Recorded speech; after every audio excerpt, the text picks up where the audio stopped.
작년 수능 문제하고 좀 비슷한 그런 난이도 같고요. 별다른 이제 특이사항 없이 그냥 전통적인 수능의 난이도 이것을 유지하지 않았나. 작년에 육평하고 수능보다는 약간 쉬웠던 것 같아요. 그러니까 그 이유는 이 지금 지문의 길이가 약간 짧아요. 그러니까 한 두 줄이 더 짧으니까 애들이 그 여유 시간으로 문제를 포기하거나 안 푸는 문제들을 접근할 수 있는 기회가 생겼기 때문에 찍더라도 아이들이 지금 맞을 확률이 더 좋은 그런 문제 유형이 있거든요.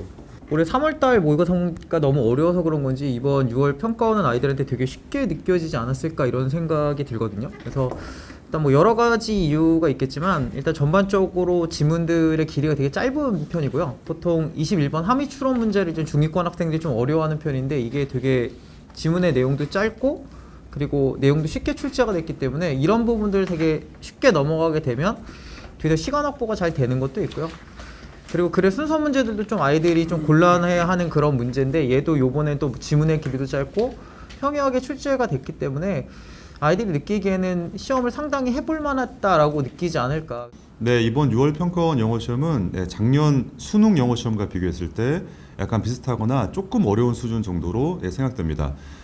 특히 최상위권 1등급을 맡고 있는 친구들 같은 경우에는 전략적으로 30번대 후반 같은 경우에 문제를 좀 줄이고자 많이 노력했을 텐데 특히 순서 문제 같은 경우 있잖아요. 그런 부분이 지문의 길이도가 그렇게 길지 않고 오히려 약간 짧은 느낌이 있었기 때문에 다소 좀 쉬운 느낌으로 다가왔을 거라고 생각됩니다.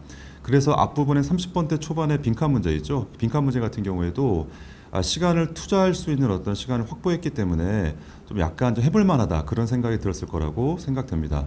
특히 2등급 내지 3등급 정도를 맡고 있는 중위권 친구들 같은 경우에도 20번대 초반의 문제라거나 아니면 30번대 후반 내지는 뭐 뒤쪽에 있는 그 장문독해 같은 경우에도 시간을 좀 줄일 가능성이 많았기 때문에 상대적으로 좀 해볼 만하다 그렇게 느꼈을 것 같습니다.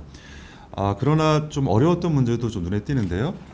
특히 좀 주목할 만한 점은 33번 문제입니다. 33번에 전통적으로 가장 어렵다고 느끼는 빈칸 문제 중에 하나인데요. 이 문제 같은 경우에 소재 자체는 좀 어디선가 좀 들어봤을 소재일 수도 있겠습니다. 뭐 과학과 어떤 예술의 차이에 대한 어떤 그런 이야기인데 이 빈칸 문장이 가장 아래쪽에 있거든요. 근데 빈칸 문장 바로 위하고 아래쪽에 논리 관계를 놓칠 가능성이 좀 있었을 것 같아요. 그래서 선지에서 특히 한 두 개 정도, 1번하고 5번 정도를 좀 헷갈리지 않았을까 그런 생각이 듭니다. 그리고 39번의 그 문장 넣기 문제가 조금 오답률이 떨어질 것 같습니다. 근데 이 문제는 문제 지문 자체의 난이도가 그렇게 높다라기보다는 보통 이제 문장 넣기 문제를 학생들 입장에서는 뭐 시간 없어 찍는 경우에 3, 4, 5번 중에서 찍는 경우가 많은데 이게 아마 정답이 2번이거든요. 근데 2번 문제 앞뒤로 어떤 논리적인 선후관계를 보여주는 그런 구조가 있거든요. because 뭐 왜냐하면 뭐 결과적으로 이런 말이 있는데 그 관계를 좀 따지기가 좀 까다로워서 2번을 고르기가 좀 어렵지 않았나 그런 생각이 듭니다. 앞으로 그 남은 시간 동안에 전략적으로 영어를 좀 바라봤으면 좋겠습니다. 특히 이제 국어라거나 수학 같은 경우가 상대적으로 난이도를 예상하기가 쉽진 않잖아요. 전략적으로 수시라거나 정시에서 영어 등급을 확보할 수 있다면 아주 그 좋은 기회가 열리기 때문에 꾸준한 영어 학습이 필요하다고 생각이 듭니다. 특히 그 중에서도 어휘 학습의 중요성은 매우 강조하고 싶습니다.